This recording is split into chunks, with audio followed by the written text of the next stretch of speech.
इस मशवरे के मजलिस में आप समय निकाल कर आए हैं, इसके लिए अपने भाई, अपने मित्र प्रशांत किशोर की ओर से आदाब स्वीकार कीजिए।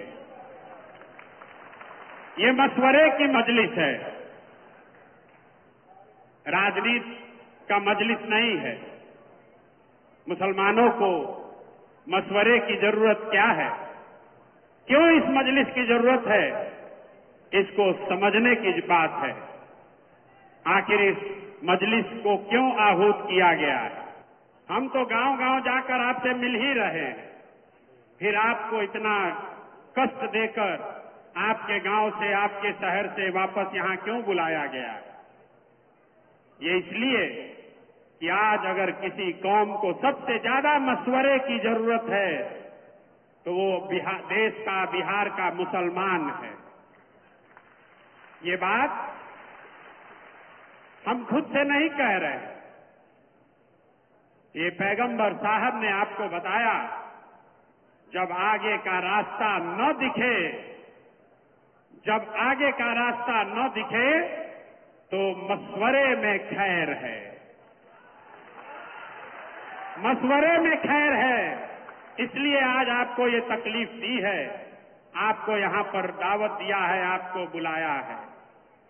मुसलमानों को मशवरा इसलिए करना है कि आपके हदीस में जो बात आपको बताई गई, पैगंबर साहब के हवाले से जो बात बताई गई कि मुसलमानों की ये जिम्मेवारी है, सही मुस्लिम, सही बुखारी में ये आपकी जिम्मेवारी बताई गई, अपने बच्चों के साथ इंसाफ करने की।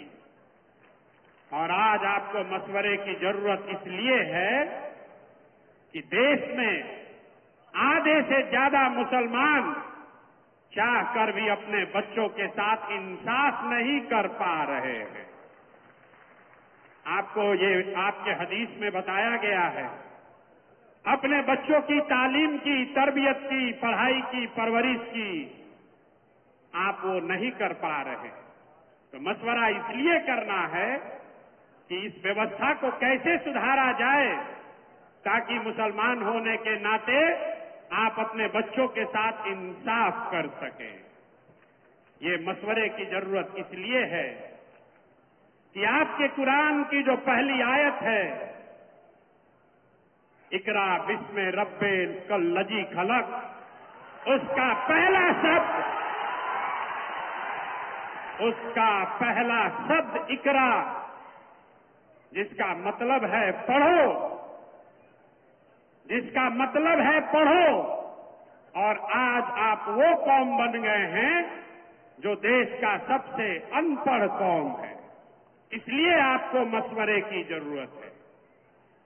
आपको मशवरे की इस मजलिस में आने की इसलिए जरूरत है कि जिस कौम ने, आपके पुरखों ने अपने खून पसीने से इस देश की आजादी में, इस देश को बनाने में कुर्बानी दी, उसी देश के पार्लियामेंट में, उसी देश के पार्लियामेंट से ऐसे कानून बनाए जा रहे हैं जिससे मुसलमानों का एक बड़ा वर्ग अपने आप को असहज महसूस कर रहा है। उसी पार्लियामेंट से सीए एनआरसी का कानून बन गया, उसी पार्लियामेंट से वक्फ बोर्ड की नई कहानी लिखने की कोशिश की जा रही है। इसलिए ये मशवरे का वक्त है। मशवरे की इस मजलिस की जरूरत इसलिए है कि 20 करोड़ मुसलमान जिनको आप वोट नहीं देते हैं उसकी बात छोड़िए, कम से कम 10 करोड़ वोट जिसको आपने दिया है, जब कोई गरीब, लाचार, असहाय मुसलमान रोड पर भीड़ के द्वारा मार दिया जाता है तो आपका 10 करोड़ वोट पाने वाले लोग, उसमें से 10 आदमी भी आपके साथ खड़ा नहीं होता है। इसलिए मशवरे की जरूरत है। इसलिए ये आज मजलिस बुलाई गई है। इसलिए ये मजलिस बुलाई गई है कि मिलकर मशवरा करके कोई ऐसा रास्ता निकालें कि इन बातों पर अमल किया जा सके। मैं प्रशांत किशोर आपका नेता नहीं हूं, मैं आपका रहनुमा न हूं, न होने का दावा करता हूं। जन सुराज कोई दल नहीं है, जन सुराज दल नहीं है, जन सुराज वो व्यवस्था है, वो सोच है कि इन सारे मशवरे के बाद जो चीज तय की जाए उसको ईमानदारी से जमीन पर अमल किया जा सके, इसलिए आज आपको बुलाया है। मैं वही प्रशांत किशोर हूं जिसने नरेंद्र मोदी को 2014 में चुनाव जीतने में मदद किया था। उस नजरिए से यहां बैठे हुए बहुत सारे मुसलमान भाई ये कह सकते हैं कि जिस लड़के ने, जिस शख्स ने नरेंद्र मोदी की मदद की है उसके साथ उसको अपना साथी बनाकर कैसे चले। बात तो ठीक है, मोदी को हमने बनाया नहीं है, लेकिन वहां पहुंचने में अपना कंधा जरूर लगाया है। लेकिन अगर आप मेरे परिचय का ये हिस्सा जानते हैं कि 2014 में हमने मोदी को जिताने में कंधा लगाया है, तो यहां बैठे हुए बहुत सारे शख्स ये भी जानते हैं कि 2015 से 2021 तक इस देश में मोदी और भाजपा जहां कहीं भी चुनाव हारे हैं, हराने वाला दल और नेता कोई भी हो, उन नेताओं और दलों के पीछे भी इसी प्रशांत किशोर ने कंधा लगाया है। ये मेरा परिचय है, इसको जान लीजिए। ये परिचय का दोनों पहलू है, इसको अपने कसौटी पर कस लीजिए, आंख बंद करके भरोसा मत कीजिए। मैं यहां आया हूं इस मजलिस में आपको ये कहने कि जन सुराज क्या है, आपकी बदहाली की, फटहाली की चर्चा करने आया हूं। उसके कारण बताऊंगा, लेकिन उसके साथ साथ आपको उससे निकलने का रास्ता भी दिखाऊंगा। अगर आपको वो समझ में आए तो आप बिल्कुल इसको अपनाइए, न समझ में आए तो आपसे मेरा कोई शिकवा शिकायत नहीं है। ये वोट मांगने का अभियान नहीं है। मुझे कुछ साथियों ने कहा है कि ये जब आप कहते हैं कि मुझे मुसलमानों का वोट नहीं चाहिए तो मुसलमानों को बहुत बुरा लगता है। हम फिर से दोहरा रहे, मेरे भाई, मुझे आपका वोट नहीं चाहिए, मुझे आपकी दुआ चाहिए, इसलिए यहां आए। वोट लेने वाले तो तमाम देश में बैठे हुए हैं, हम आपकी दुआ लेने आए और आपकी दुआ से बिहार में वो व्यवस्था बनाएंगे कि जो चीज आप वर्षों से, दशकों से अपने बच्चों के लिए करना चाहते हैं वो करके आपको दिखाया जाएगा। और एक और भरोसा रखिए, जो लोग भी प्रशांत किशोर को जानते हैं, अगर हमने आपकी मदद से, आपकी दुआओं से बिहार में ये व्यवस्था बना दी तो लिख के रखिए, ये बिहार से शुरू हो रहा है लेकिन बिहार में रुकेगा नहीं, ये रुकने वाला नहीं है। इसलिए आपको आज दावत देकर बुलाया है। सबसे पहले ये आप समझिए कि मुसलमानों की इतनी दुर्दशा है क्यों। जो आदमी, जो वक्ता खड़ा होता है, तकरीर करता है, वो यही बताता है मुसलमानों को किसने ठगा, मुसलमानों को सबने ठगा, हम लोग की हालत बहुत खराब है, कैसे इससे बाहर निकलें। आप में से कोई लोग कांग्रेस को दोषी बता रहे हैं, कुछ लोग बता रहे हैं कि लालू जी ने ठग लिया, कोई नीतीश को दोष दे रहा है, भाजपा को तो लोग बता ही रहे हैं। लेकिन जो मैं बात गांव-गांव में घूमकर कहता हूं, मैं आपको बता रहा हूं मुसलमानों की बदहाली क्यों है। मुसलमानों की ये बदहाली इसलिए है कि आपके कौम में पैगंबर साहब ने बताया कि जिस कौम को अपने रहनुमाओं की समझ न हो उसके ऊपर जालिम हुक्मरानों को मुसल्लत कर दिया जाता है। ये हम नहीं कह रहे, ये हम नहीं कह रहे, ये तो बात पैगंबर साहब ने कही है। अगर आपको लगता है कि जो भी हुक्मरान है, किसी दल का हो, कोई भी व्यक्ति है, अगर वो जालिम है या आपके बच्चों की चिंता उसको नहीं है, तो बात अगर पैगंबर साहब ने कही है तो वो गलत नहीं हो सकती है। आधा बात मत पढ़िए। आपके ऊपर जालिम हुक्मरान कब बैठाए जाएंगे? जब आप गलत रहनुमाओं का चुनाव करेंगे।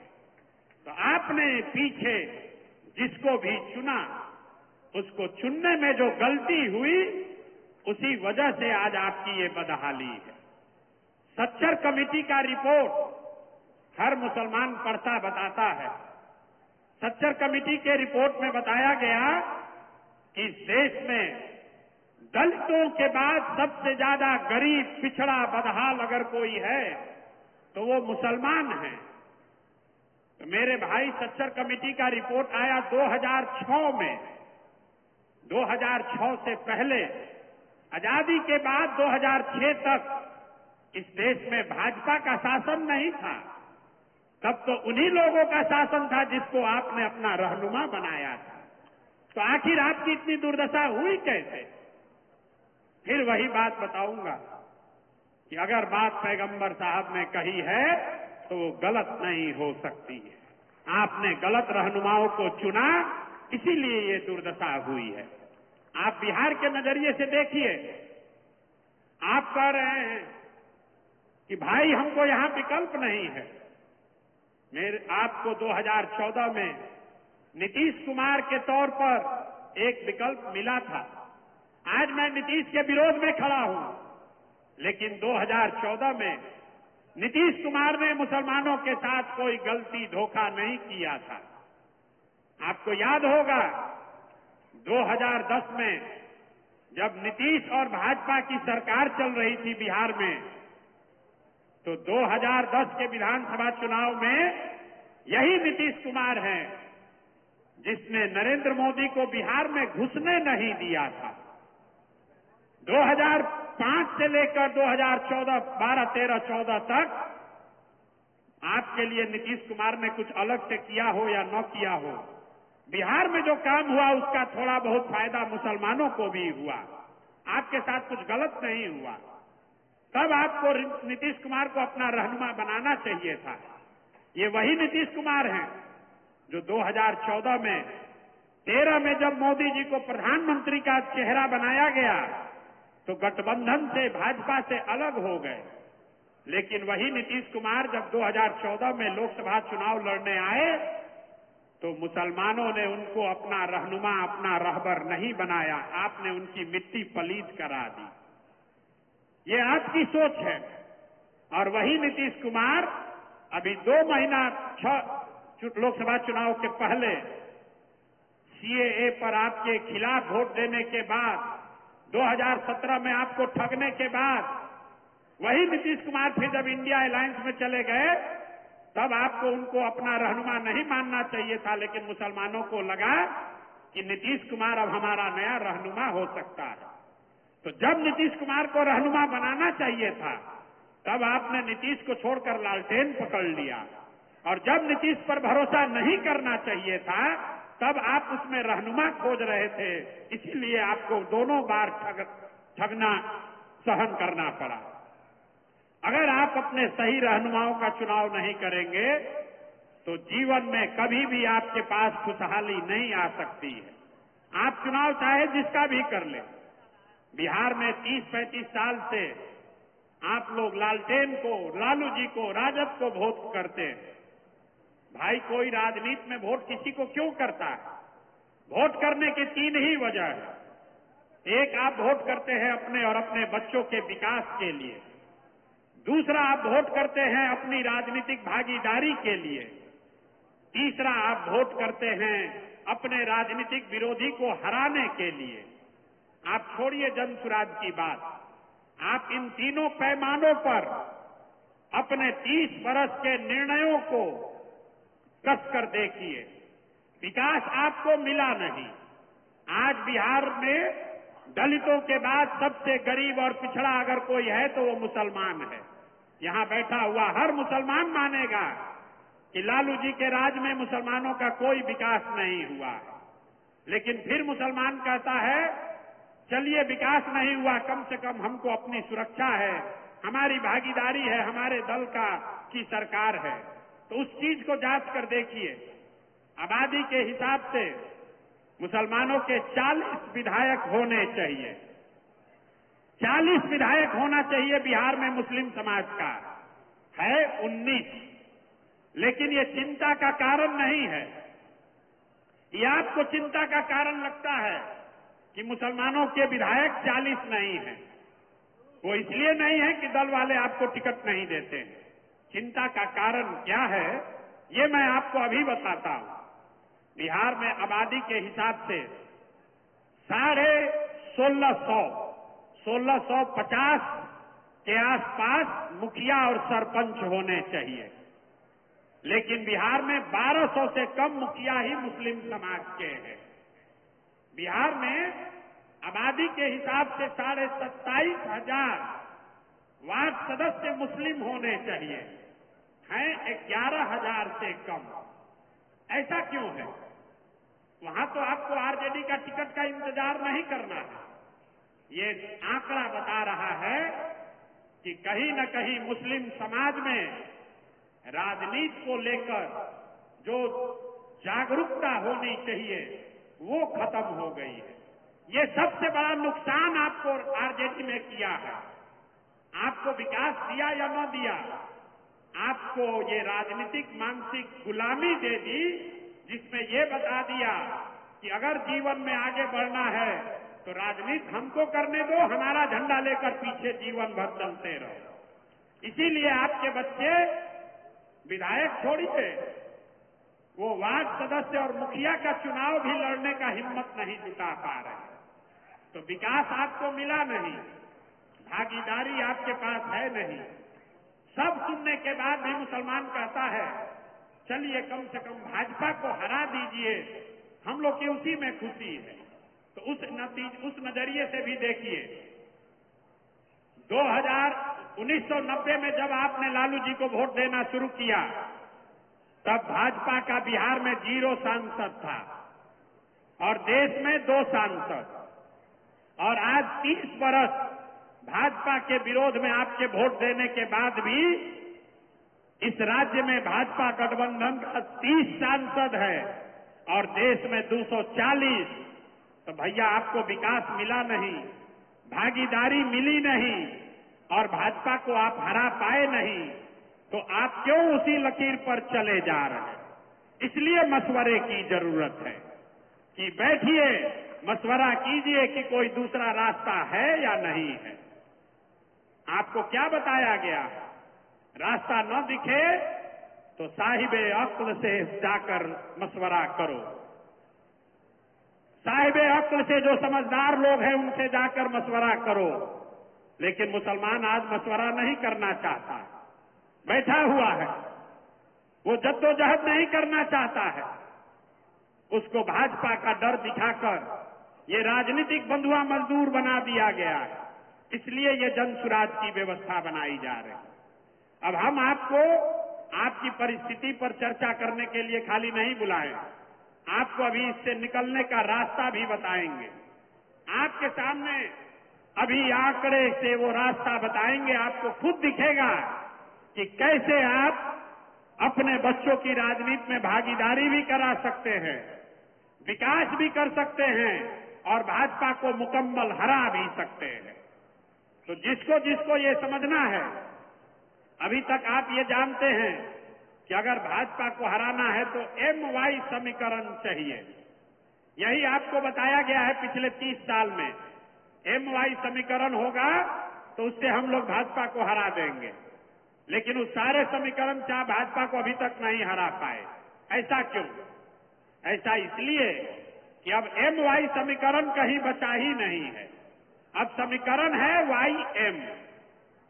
जहां Y खड़ा होता है वहां पर मुकम्मल M समाज के, मुसलमान समाज के लोग उसको वोट देते हैं।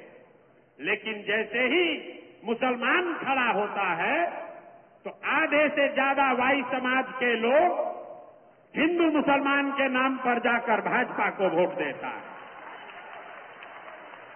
अब तुरंत कोई कहेगा कि ये तो यादव लोग हमको धोखा दे रहे हैं। नहीं, ये यादवों की गलती नहीं है। अगर ये समीकरण आप सवर्ण के साथ, ब्राह्मण के साथ, दलित के साथ, कुशवाहा के साथ बना लीजिए तो भी यही होगा।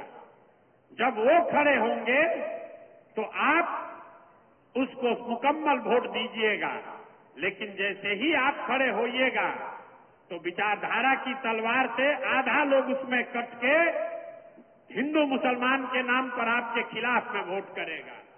ऐसा क्यों है? ऐसा इसलिए है कि एक आंकड़ा याद रखिए, इस देश में भाजपा को 36% वोट आया है। इस देश में हिंदू रहते हैं 80%। ध्यान से इसको सुनिए, 80% इस देश में हिंदू रहते हैं और भाजपा को 36-37% वोट आया है।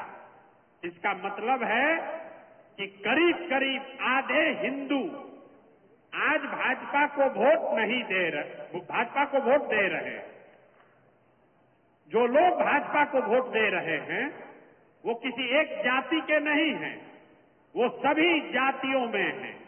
इसका उदाहरण देखिए, बिहार में भाजपा को मोदी जी को वोट पड़ा है, लेकिन मोदी जी के जाति का कोई आदमी बिहार में नहीं रहता। वो लोग जो मोदी और भाजपा को बिहार में वोट देते हैं वो हिंदू मुस्लिम के विचारधारा से प्रभावित होकर उनको वोट देते हैं। इसी आंकड़े में आगे का रास्ता छुपा हुआ है। आपको समझना ये है कि वो कौन आधे हिंदू हैं जो भाजपा को आज वोट नहीं कर रहे। कभी कभी आप लोग उसको खोजने की कोशिश करते हैं तो किसी को वो यादव दिखता है, किसी को कुशवाहा दिखता है, किसी को दलित दिखता है। मैं आपको बता रहा हूं वो कौन हिंदू है जो भाजपा को वोट नहीं कर रहा। जो हिंदू गांधी जी की विचारधारा को मानने वाला है वो आज भाजपा के आज के विचारधारा से इत्तेफाक नहीं रखता है। जो हिंदू अंबेडकर, बाबा साहब अंबेडकर की विचारधारा को मानने वाला है वो भी भाजपा को वोट नहीं करता है। जो हिंदू कम्युनिस्ट विचारधारा को मानने वाला है वो हिंदू भी भाजपा को आज वोट नहीं करता। और जो लोग जयप्रकाश और लोहिया के समाजवाद को मानने वाले हैं वो भी भाजपा को वोट नहीं करते। तो इन चार विचारधारा के मानने वाले हिंदुओं को अगर आप इकट्ठा करें तो वो करीब करीब आधे हिंदू हुए। तो राजनीतिक सफलता का जो मंत्र है ये विचारधारा के आधार पर इन चार विचारधारा के मानने वाले हिंदुओं के साथ अगर 20% मुसलमानों का सामाजिक राजनीतिक गठजोड़ बना दिया जाए तो आप हुए 60, भाजपा हुई 40 और पूरा मुकम्मल उनको राजनीतिक शिकस्त दी जा सकती है। इसी विचारधारा पर, इसी फॉर्मूले पर ये जन सुराज की नींव रखी गई है कि जाति के आधार पर नहीं, धर्म के आधार पर नहीं, विचारधारा के आधार पर जो लोग आज भाजपा से लड़ना चाहते हैं उनके साथ सामाजिक राजनीतिक गठजोड़ अगर मुस्लिम समाज के लोग बना दें तो आपको हर चुनाव में सफलता मिलनी ही मिलनी है। यहीं पर ओवैसी साहब जो कह रहे हैं और जन सुराज जो कह रहा है यही फर्क है। ओवैसी साहब ये कह रहे हैं कि मुसलमानों को अपने पैर पर खड़े होकर अपना राजनीतिक वजूद बनाने के लिए लड़ाई लड़नी चाहिए। जन सुराज ये कह रहा है कि मुसलमानों को अपने पैर पर खड़े होकर अपना राजनीतिक वजूद बनाना चाहिए, लेकिन अकेले नहीं, उन आधे हिंदुओं के साथ करना चाहिए जो विचारधारा के आधार पर आपके साथ चलने को तैयार है। एक बार आपने ये कर लिया तो ये थियरी नहीं है। जो लोग हमको जानते हैं उनको पता है प्रशांत किशोर को और कुछ आए चाहे नहीं, चुनाव लड़ाने आता है।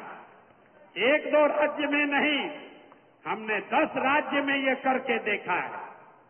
आप बगल का राज्य है बंगाल, वहां पर 27% मुसलमान रहता है, और जब हमने दीदी का कैंपेन किया उनको वोट आया 49%, मतलब 70% में, वहां 70% करीब हिंदू है, आधे हिंदुओं को मैंने मुसलमानों के साथ जोड़ा, तब दीदी को उतनी बड़ी सफलता मिली।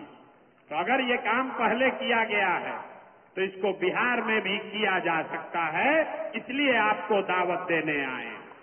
इस चीज को आत्मसात कीजिए और आपको सफलता मिलेगी ही मिलेगी। लोहे को लोहा काटता है। आपकी जिनसे लड़ाई है वो विचारधारा आधारित व्यवस्था है। आपकी लड़ाई भाजपा से नहीं है, आपकी लड़ाई मोदी शाह से नहीं है, आपकी लड़ाई संघ से है, जो विचारधारा आधारित व्यवस्था है।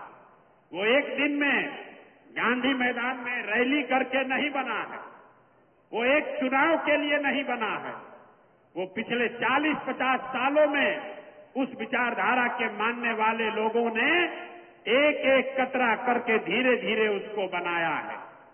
तो अगर संघ की विचारधारा से लड़ना चाहते हैं तो उसका एक ही हथियार है, महात्मा गांधी की विचारधारा को पुनर्जीवित किया जाए। वही एक धारा है, दूसरा कोई उपाय नहीं है।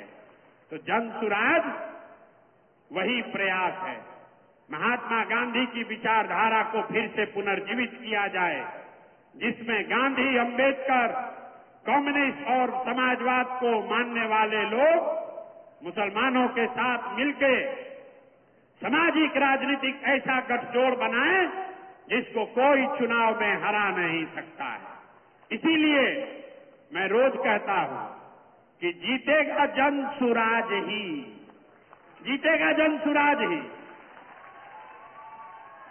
जब मैं कहता हूं मुसलमानों का वोट नहीं चाहिए, उसके पीछे भी यही सोच है।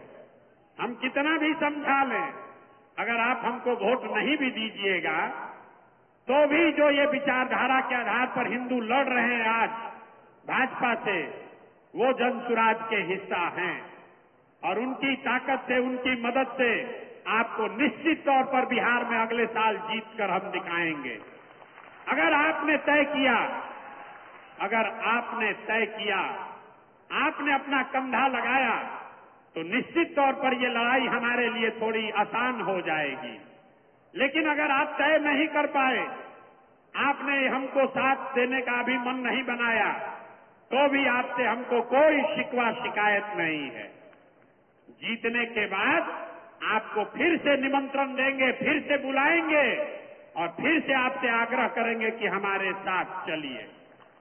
उस समय भी आपको साथ लेकर चलेंगे। फर्क बस इतना है कि जब चुनाव जीतने के बाद आपको बुलाएंगे तो ये जो 2 बरस आपने कंधा नहीं लगाया, इसका आपसे हर्जाना पूरा वसूलेंगे। इसका हर्जाना वसूलेंगे भाई, मुफ्त में कुछ नहीं मिलता। आज साथ में चलिएगा तो कोई हर्जाना नहीं है। जीतने के बाद आइएगा तो इसी सभागार में, आपके गांव में, जहां पर भी आपको साथ लेकर चलने आएंगे, वहां पर अपने खर्चा से सेवई का व्यवस्था करके रखिएगा जरूर, क्योंकि जीत के खुशी का सेवई भी आपसे ही खाएंगे और फिर आपको साथ लेकर चलेंगे। तय आपको करना है, अभी साथ में चलना है, लब्बैक अभी कहना है कि चुनाव के बाद कहना है? लब्बैक अभी कहना है कि चुनाव के बाद कहना है?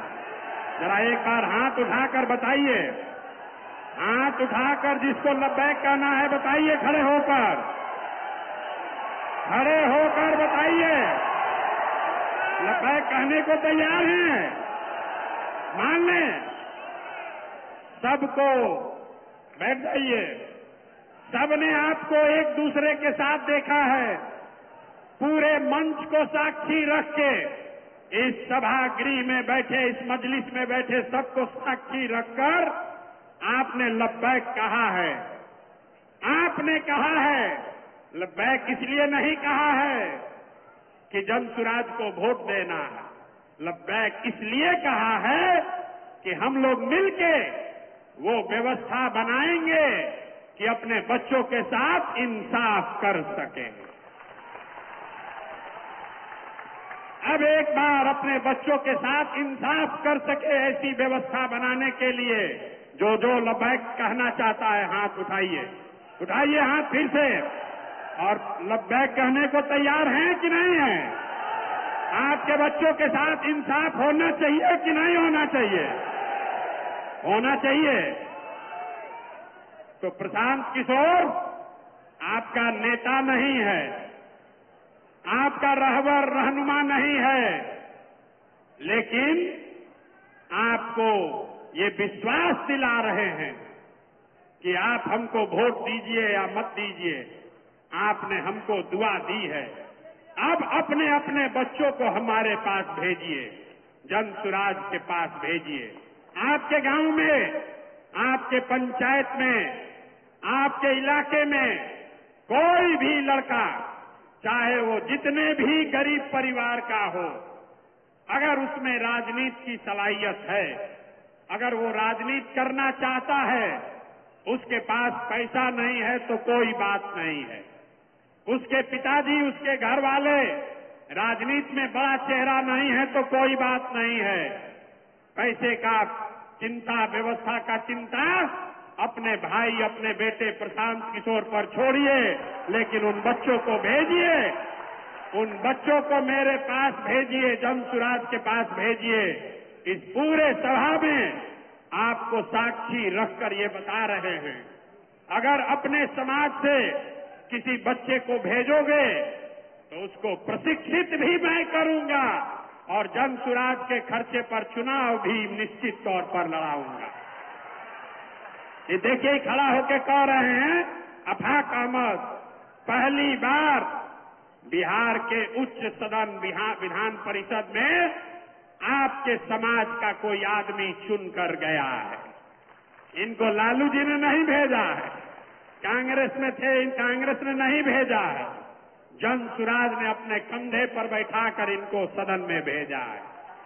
तो हमको आपसे वोट मांगने बहुत लोग आते हैं, हमने आपसे आपकी दुआ मांगी है और हम आपसे आपके समाज से बच्चे मांग रहे हैं। हर पंचायत से, आपकी 2.5 करोड़ की आबादी है बिहार में, आप हमको हर पंचायत से 5, 7, 10 ऐसे बच्चे निकाल कर दीजिए जिनको राजनीति सिखाया जा सके, जिनको वार्ड सदस्य लड़ाया जा सके, जिनको मुखिया सरपंच बनाया जा सके। अगर उसमें काबिलियत हो तो उसको विधायक भी लड़ाया जाए।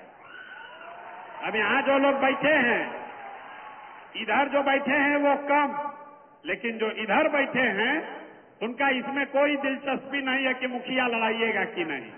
इनका दिलचस्पी है कि विधायक कहे वो लड़ाइएगा, ये बताइए, है कि नहीं है?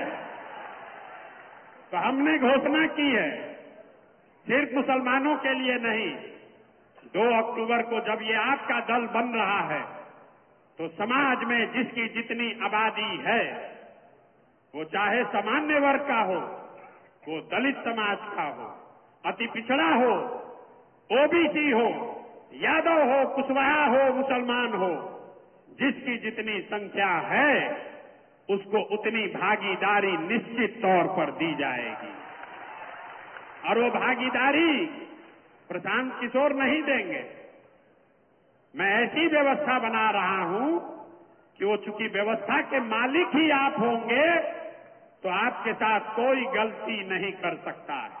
तो 2 अक्टूबर को जब ये जन सुराज दल बनेगा तो 1 करोड़ बिहार के लोग जो मिलकर इसको बना रहे हैं, उसमें हमसे लिख कर ले लीजिए 18 लाख मुसलमान भी शामिल होगा। गांव गांव जाकर मैंने मुसलमान भाइयों के हाथ जोड़े हैं, उनको समझाया है कि आइए ये व्यवस्था बन रही है, इसमें जुड़िए, इसके मालिक और मुखिया बनिए। जब ये दल बनेगा और 2 तारीख को इसके 25 लोगों के नेतृत्व की घोषणा की जाएगी तो उसमें 4 या 5 मुसलमान साथी भी चुनकर आएंगे जो इस दल का नेतृत्व करेंगे। इसमें कोई अल्पसंख्यक प्रकोष्ठ नहीं है, कोई प्रकोष्ठ नहीं। जो दल है वो एक ही दल है और उसमें 20% की आपकी भागीदारी सुनिश्चित है। बच गया विधानसभा, तो विधानसभा में 18% आपकी आबादी के हिसाब से जहां पर भी आपकी दावेदारी बनती है, कम से कम 40 विधायक आपके जरूर लड़ाए जाएंगे। लेकिन इससे आगे भी बात कह रहे हैं। कुछ लोग कह रहा है कि तो वोट काट सकते हैं। तो आपने आज तक जिसको रहनुमा बना के रखा है, इस मंच से सीधी आपके जरिए उनको घोषणा चुनौती दे रहे हैं। जहां पर भी राजद के लोग आपके समाज के लोगों को टिकट देंगे, जहां पर भी आपके समाज के लोगों को राजद के लोग टिकट दें, आप उनसे स्वीकार करा लीजिए, जनसुराज वहां मुसलमान उम्मीदवार नहीं खड़ा करेगा। अगर उनमें दम है, अगर उनमें दम है तो ये ऑफर को स्वीकार करके दिखा दें। हम ऑफर दे रहे हैं, सामने आपके कह रहे हैं। आपने भरोसा करके लब्बैक कहा है तो हम आपको कह रहे हैं, जहां पर जो आप 19 साथी लड़कर जीते हुए हैं, उनके खिलाफ हम मुसलमान कैंडिडेट नहीं उतारेंगे। लेकिन जहां पर मुसलमानों की भागीदारी है, वहां पर उनको भी बंटवारा नहीं करना होगा। आपको दूध का दूध, पानी का पानी हो जाएगा कि किसको आपके समाज की चिंता है और किसको अपने लालटेन और अपने रोशनी की चिंता है। हमारे लिए आप किरासन तेल नहीं है, आप हमारे लिए जनसुराज के लिए किरासन तेल नहीं है। लालटेन में आप जल रहे हैं, रोशनी कहीं और हो रही है। जल रहा है आपके बच्चों का भविष्य, रोशनी कहीं और हो रही है। तो मेरे भाई जगिए और इस तरह के मशवरे गांव-गांव में, ये मशवरे की मजलिस, इसका आज आगाज कर रहे हैं। गांव-गांव में, पंचायत में जाकर लोगों को ये बताइए, क्योंकि ये बात पैगंबर साहब ने कही कि मां की गोद से कब्र तक इल्म हासिल करने के लिए जरूरत पड़े तो चाइना भी जाओ। आप तो बापू सभागार में आए हैं। आपके अपने समाज में बच्चों के राजनीतिक इल्म की व्यवस्था करने की जिम्मेवारी जनसुराज की है। अगर उसमें क्षमता है तो उसको चुनाव लड़ाने की गारंटी भी जनसुराज की है। और अगर जनसुराज से प्रशांत किशोर चुनाव लड़ा रहे हैं तो 10 वर्ष में आपने देखा है, एक बार जिसका हाथ पकड़कर हमने चुनाव लड़ाया है, जीतना हारना तो ऊपर वाले के हाथ में है, लेकिन लिख कर रखिए कि अगर चुनाव लड़ाएंगे तो सामने वाले का दांत खट्टा करके दिखाएंगे। अब एक दो साथियों का मैं परिचय कराना चाहता हूं। एक साथी अभी 2 दिन पहले जुड़े हैं। मैं चाहूंगा कि 2 मिनट एक बार आप लोग जोरदार तालियों से इनका स्वागत कीजिए और 2 मिनट में इनसे चाहूंगा कि ये बताएं कि 10 वर्षों से संघर्ष के बाद इनकी पार्टी है, क्यों जनसुराज में जुड़ रहे हैं। अस्सलाम वालेकुम एवरीबॉडी। तमाम हाज़रीन मजलिस, आप तमाम लोगों को ये बताते हुए बहुत खुशी हो रही है कि मैं आज जनसुराज का एक हिस्सा बन रहा हूं। हिस्सा बनने की वजह क्या है वो आप बहुत आसानी से प्रशांत किशोर ने जो कहा आप उसको समझ गए। यही वो वजह है कि आपकी सियासी हिस्सेदारी मिले।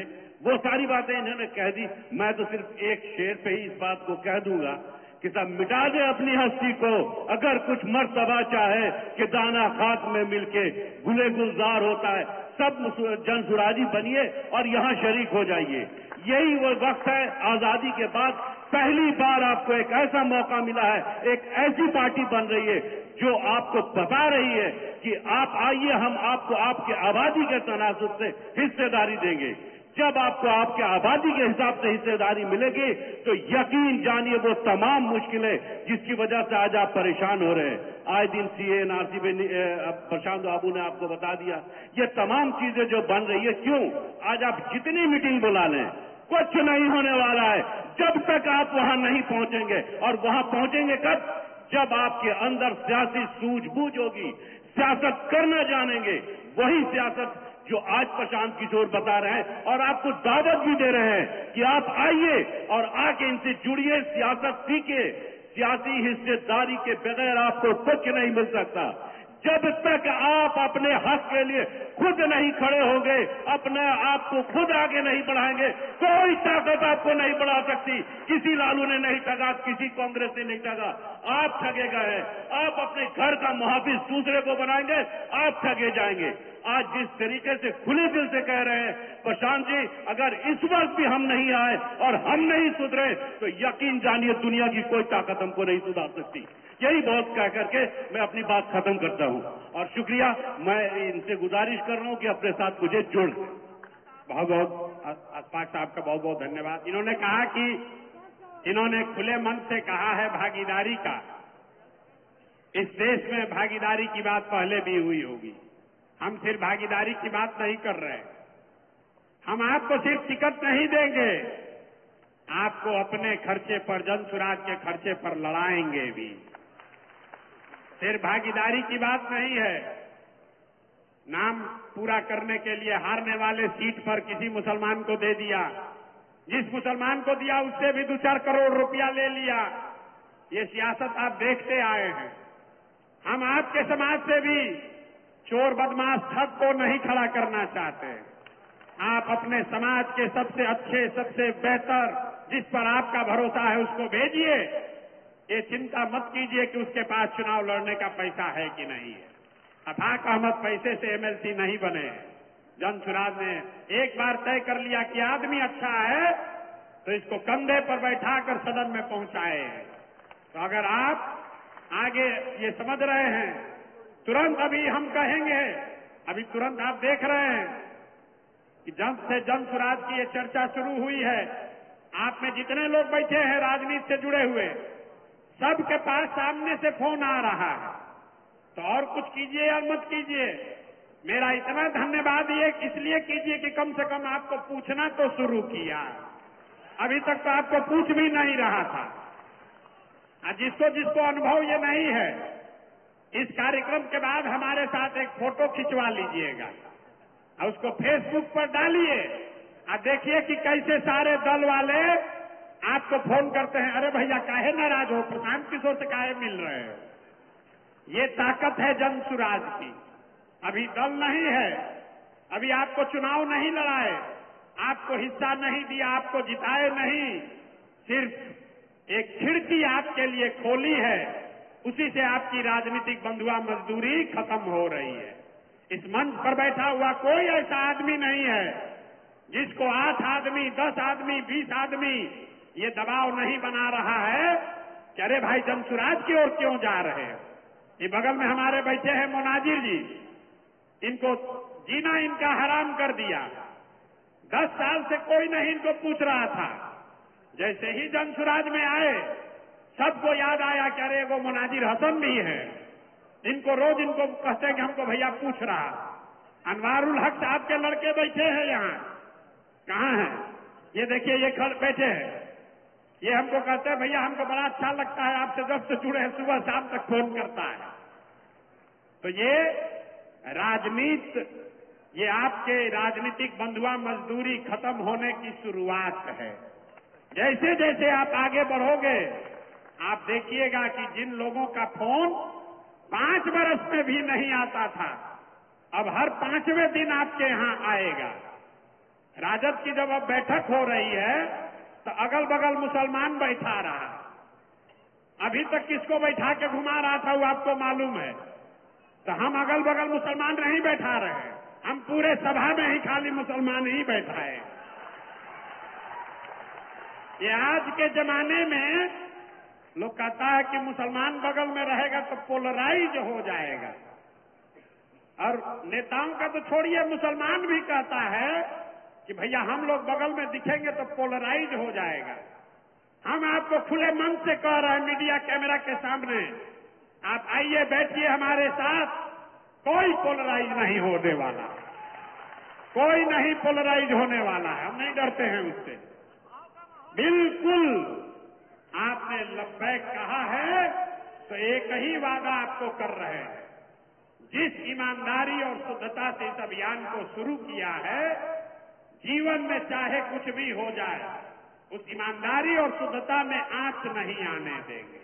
एक पैसा भी आगे पीछे नहीं हो सकता है। आपको तय करना है कि आपको ईमानदार प्रयास के साथ चलना है कि मजबूत दिखने वाले प्रयास के साथ चलना है। एक नए पौधे को सींचना है कि पुराने मरे हुए पेड़ को सींचना है। इस पौधे को सींचिएगा तो यही बड़ा होकर फल भी देगा और आपको बुढ़ापे में छाया भी देगा। और नहीं मरे हुए पेड़ में खून भी से भी सींचिएगा तो उसमें न फल लगने वाला है, न उसमें आपको छाया मिलने वाली है।